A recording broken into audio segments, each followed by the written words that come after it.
Hello সবাইকে, journey of a nurse চ্যানেলে তোমাদের সকলকে ওয়েলকাম জানাই। তো আজকে আমি আবারও একটা টপিক নিয়ে তোমাদের সাথে ডিসকাস করব।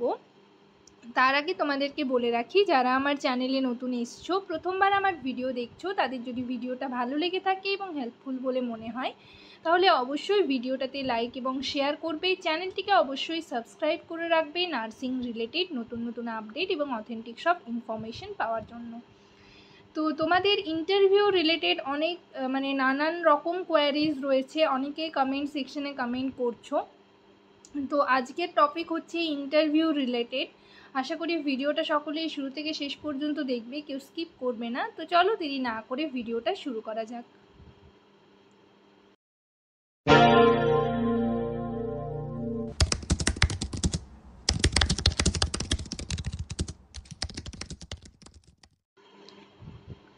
তো তোমরা যারা ইএসআই এর ইন্টারভিউর জন্য প্রিপারেশন নিচ্ছ, এই ইএসআই এর ফর্মটা বের হওয়ার পর থেকে নানান রকমের কনফিউশন তোমাদের মধ্যে রয়েছে। আমি কমেন্টগুলো দেখছিলাম, কমেন্টের নানান রকম কোয়েশ্চেন তোমরা করেছো এবং হচ্ছে তোমাদের মেইন ব্যাপার হচ্ছে ইন্টারভিউতে কীরকম কোয়েশ্চেন করা হবে।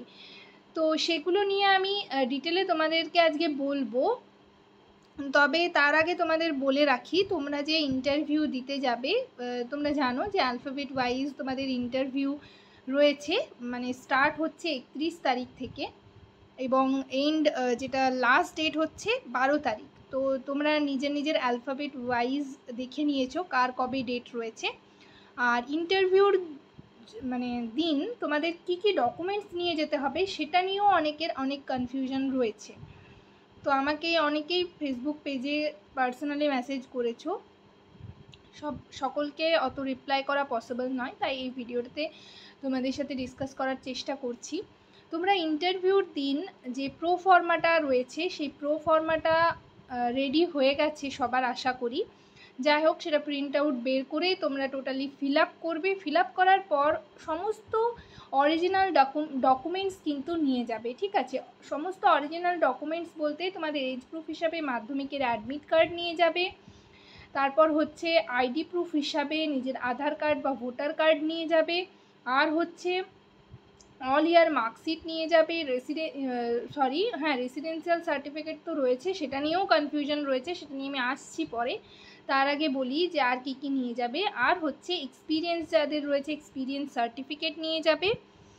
আর এর সাথে হচ্ছে তোমাদের যে রেজিস্ট্রেশন সার্টিফিকেট রয়েছে, সেই রেজিস্ট্রেশন সার্টিফিকেট নিয়ে যাবে। যাদের কাস্ট সার্টিফিকেট রয়েছে, কাস্ট সার্টিফিকেট নিয়ে যাবে। আর হচ্ছে যাদের ম্যারেজ সার্টিফিকেট রয়েছে, ম্যারেজ সার্টিফিকেট নিয়ে যাবে। আর একটা পাসপোর্ট সাইজের 2 কপি ফটো নিয়ে যাবে। আর এই সমস্ত অরিজিনাল ডকুমেন্টসের সাথে তোমরা হচ্ছে সেলফ অ্যাটেস্টেড জেরক্স কপি নিয়ে যাবে, ঠিক আছে? আর তোমাদের অনেকেই দেখলাম রেসিডেন্সিয়াল নিয়ে অনেক কনফিউশন রয়েছে। রেসিডেন্সিয়াল সার্টিফিকেট তোমাদের পঞ্চায়েতের প্রধানের কাছ থেকে তোমরা রেসিডেন্সিয়াল সার্টিফিকেট পেয়ে যাবে। অনলাইনে অ্যাপ্লাই করার কোনো প্রয়োজন নেই, অনলাইনে অ্যাপ্লাই করলে অনেকটা দেরি লাগে। যাদের পৌরসভা এলাকা তারা হচ্ছে লোকাল কাউন্সিলর, ওয়ার্ড কাউন্সিলর, এগুলোর কাছ থেকে পেয়ে যাবে। পঞ্চায়েত এলাকা যাদের, পঞ্চায়েত প্রধানের কাছ থেকে তোমরা কিন্তু রেসিডেন্সিয়াল সার্টিফিকেট পেয়ে যাবে। সেটা হচ্ছে রেসিডেন্সিয়াল প্রুফ হিসাবে রেসিডেন্সিয়াল সার্টিফিকেটটা লাগবে, এটাই বাস। তোমরা রেসিডেন্সিয়াল নিয়ে এত কনফিউশনের কোনো ব্যাপার নেই, রেসিডেন্সিয়াল পঞ্চায়েত প্রধানের কাছ থেকে কিন্তু রেসিডেন্সিয়াল সার্টিফিকেট পেয়ে যাবে। তো এই গেল তোমাদের ডকুমেন্টস, কী ডকুমেন্টস নিয়ে যাবে। আর এরপর হচ্ছে তোমাদের ইন্টারভিউ তো আমি আগেই তোমাদের বলেছি যে ইন্টারভিউ মেইনলি তোমরা যাদের এক্সপিরিয়েন্স রয়েছে, কোন ওয়ার্ডে ডিউটি করছো সেই ওয়ার্ড বেসিস কোয়েশ্চেন কিন্তু তোমাদের করবে। তার সাথে তোমরা কমিউনিটি প্রিপারেশন নাও। আর হচ্ছে তোমাদের আগেই বলেছি যে তোমাদের থার্ড ইয়ারটা যেহেতু গাইনি অপস, সেহেতু কিন্তু লেবার থেকে তোমাদের কোয়েশ্চেন ওনারা করবেন, এটা কিন্তু তোমরা পুরো কনফার্ম থাকো। আর হচ্ছে যাদের যে ইনস্টিটিউশন, গভর্নমেন্ট ইনস্টিটিউশন থেকে যারা পাস আউট রয়েছে, তাদের ইনস্টিটিউশনে যেসব ওয়ার্ড রয়েছে সেসব ওয়ার্ড থেকেও কিন্তু কোয়েশ্চেন ওনারা করতে পারেন।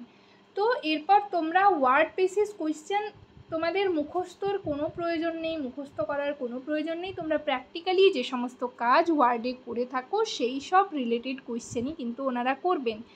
একেবারেই তোমরা টেনশন করবে না, ঘাবড়ে যাবে না। টেনশন করলে বেশি টেনশন করলে কিন্তু তোমাদের মাথা ব্ল্যাঙ্ক হয়ে যাবে, অ্যান্সার কিছুই করতে পারবে না তখন। তাই পুরো মাথা ঠান্ডা করে অ্যান্সার দেওয়ার চেষ্টা করবে। আর ওয়ার্ড বেসিস কোয়েশ্চেন কিন্তু আমি অলরেডি আগে ডিসকাস করেছি, তো সেই ভিডিওগুলো দেখতে থাকো, আমি তোমাদের দেবো অ্যান্সারগুলো দেবো। বাট তোমরা এখন আগের আমার যথেষ্ট কোয়েশ্চেন অ্যান্সার নিয়ে ডিসকাস করা আছে, সেগুলো তোমরা দেখো, সেগুলো থেকে প্রিপারেশন নিতে থাকো। আমি তোমাদের জেনারেল ওয়ার্ড বলেছি যে এই রকম টাইপের কোয়েশ্চেন করা হয়ে থাকে জেনারেল ওয়ার্ড থেকে, তো সেগুলোর অ্যান্সার অন্যান্য ভিডিওতে রয়েছে। আমি আগের যে ভিডিওটা দিয়েছি সেই ভিডিও ডেসক্রিপশন বক্সে লিঙ্ক দেওয়া আছে, সেখান থেকে তোমরা দেখে নিতে পারবে। আর লেবার ওয়ার্ড থেকে ধরো তোমাদের লেবার চ্যাপ্টার থেকেও আমার কিন্তু পার্ট 1 পার্ট 2 এইভাবে ডিসকাস করা রয়েছে। লেবার বলতে কি বোঝো, তুমি হাতে লেবার করেছো কি না, এই সমস্ত কোয়েশ্চেন ওনারা করে থাকেন।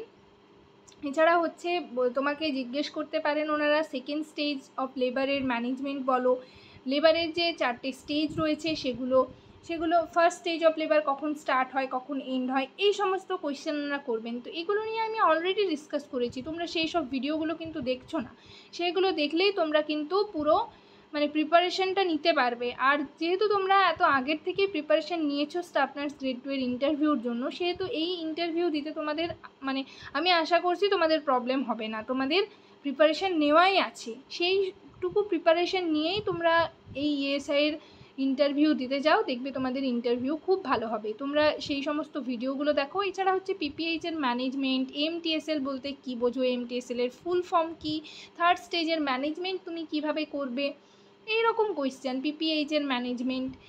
তারপর হচ্ছে এক্ল্যাম্পসিয়ার ম্যানেজমেন্ট, এক্ল্যাম্পসিয়াতে কোন ড্রাগ ইউজ করা হয়, কিভাবে এমজিএস ওপর যে তুমি দাও কিভাবে দাও, কত ডোজ দেওয়া হয়, টোটাল কত ডোজ দেওয়া হয়, এইভাবে এমজিএস ওপর টক্সিসিটি হলে কি হতে পারে, এই সমস্ত কোয়েশ্চেন কিন্তু কোনো একটা মাদার প্রি এক্ল্যাম্পসিয়া নিয়ে এসেছে বা এক্ল্যাম্পসিয়া নিয়ে এসেছে, তুমি তখন সেই মাদারকে কি নার্সিং ম্যানেজমেন্ট দেবে, কিভাবে সেই সিচুয়েশনটাকে হ্যান্ডেল করবে, এই রকম কোয়েশ্চেন ওরা করবেন।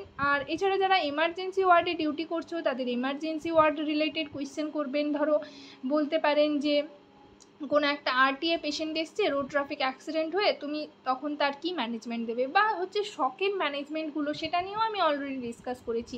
শকের ম্যানেজমেন্ট তোমরা একটু দেখে রাখবে, শকের টাইপস, শক বলতে কী বোঝো, ঠিক আছে, হাইপোভলিমিক শক, ঠিক আছে, এই শকগুলো তোমরা একটু দেখে রাখবে, শকের ম্যানেজমেন্ট, শক বলতে কী বোঝো, ঠিক আছে। এটা হচ্ছে এমার্জেন্সি থেকে।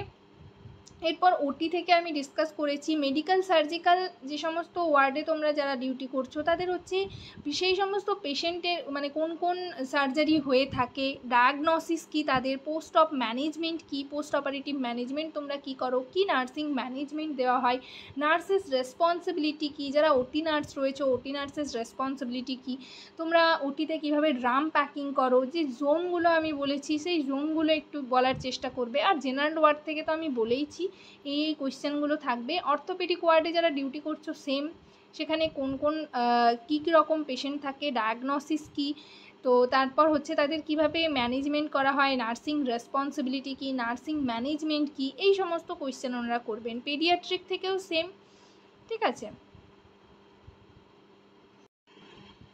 মেইনলি তোমরা যারা পেডিয়াট্রিক ওয়ার্ডে আছো, পেডিয়াট্রিক ওয়ার্ডেও কীরকম মানে পেশেন্ট দেখা যায়, তাদের ডায়াগনোসিস কী, ঠিক আছে, এই রকম টাইপের কোয়েশ্চেন করা হয়ে থাকে। এছাড়া পিইএম এর full form, protein energy malnutrition, এটা সম্পর্কে তোমরা একটু দেখে রাখবে। উইনিং দেখে রাখবে, তারপর এজ গ্রুপ দেখে রাখবে, কোন এজ গ্রুপকে ইনফ্যান্ট বলা হবে, কোন এজ গ্রুপকে টডলার বলা হবে, প্রি স্কুল চাইল্ড, এইগুলো একটু দেখবে যারা পেডিয়াট্রিক ওয়ার্ডে ডিউটি করছো, ঠিক আছে। আর ডায়াগনোসিসগুলো একটু দেখে রাখবে, ধরো সিকেডির বাচ্চা যেগুলো আসছে বা এজিএন, ঠিক আছে, অ্যাকিউট গ্লোমেরুলোনেফ্রাইটিস, তারপর হচ্ছে আরও যা যা অ্যানিমিয়ার কোনো বাচ্চা যদি আসে, ঠিক আছে, এছাড়া হচ্ছে থ্যালাসেমিয়া, তো এই মানে এইগুলো নার্সিং ম্যানেজমেন্ট, নার্সেস রেসপন্সিবিলিটি, এগুলো তোমরা একটু দেখে রাখবে।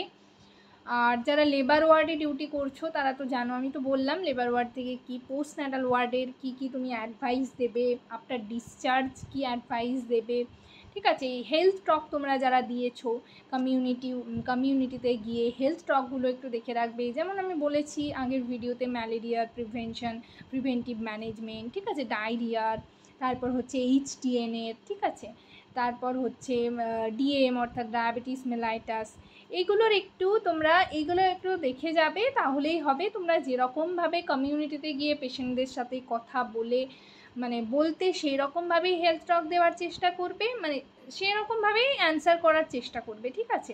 আর প্র্যাকটিক্যালি যে সমস্ত কাজ করে থাকো, এছাড়া যারা হচ্ছে ক্রিটিক্যাল ওয়ার্ডগুলোতে কাজ করছো, ICU, HDU, এগুলো নিয়েও আমার অলরেডি ভিডিও রয়েছে, সেই ভিডিওগুলো তোমরা দেখো, তাহলেই তোমরা খুব ভালো করে ইন্টারভিউ দিতে পারবে। আমি জানি তোমাদের সকলেরই ইন্টারভিউ প্রিপারেশন ভালো করে নেওয়া আছে, তোমরা অনেক দিন থেকেই স্টাফ নার্স গ্রেড 2 এর ইন্টারভিউর জন্য প্রিপারেশন নিচ্ছ, সো তোমরা এটাতেও কিন্তু ভালো করে ইন্টারভিউ দিতে পারবে।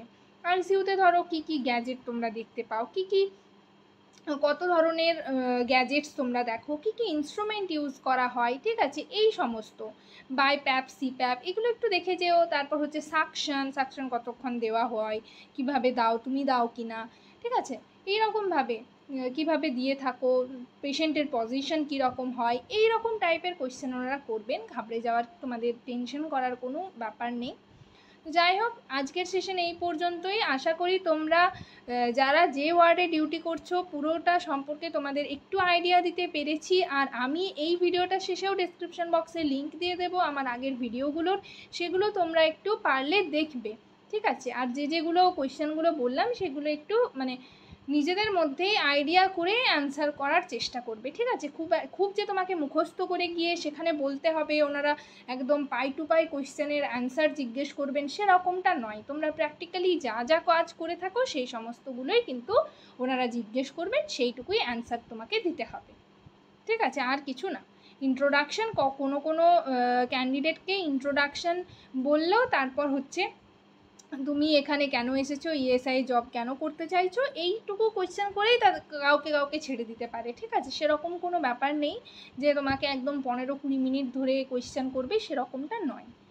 তো যাই হোক, ভিডিওটা যদি তোমাদের হেল্পফুল বলে মনে হয় তাহলে অবশ্যই ভিডিওটাতে লাইক এবং শেয়ার করবে, চ্যানেলটিকে অবশ্যই সাবস্ক্রাইব করে রাখবে নার্সিং রিলেটেড নতুন আপডেট এবং অথেন্টিক সব ইনফরমেশন পাওয়ার জন্য।